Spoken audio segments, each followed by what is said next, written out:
Mga kabrigada, nata karon diri sa Rizal Park National sa Davao kung asa netabo ang candlelighting ceremony sa mga supporter ni former President Rodrigo Roa Duterte human kini gidako.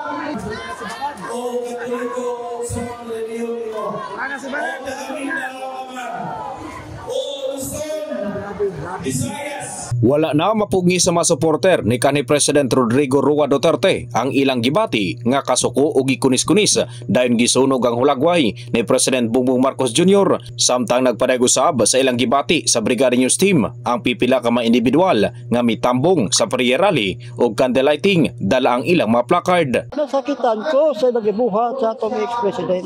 Nasakitan ko kayo. Halos nagabukal ang akong dugo. Muna nga hingarin ako sa Plaza Rizal. Nakahilak ko.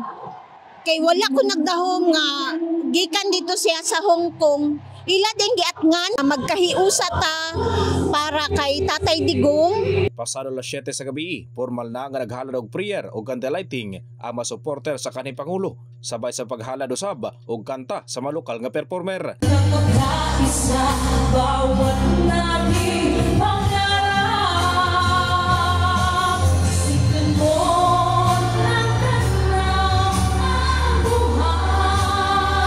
Sa report sa DCPO, pasado alas 7 Martes sa gabi, giba naman nga nasa 1,100 ka mga supporter sa kanhi Pangulo ang nakigduyog din walay natalang untoward incident. In the heart of changing lives, kini si Brigada Gibmaing sa 93.1 Brigada News FM Davao, The Music News Authority.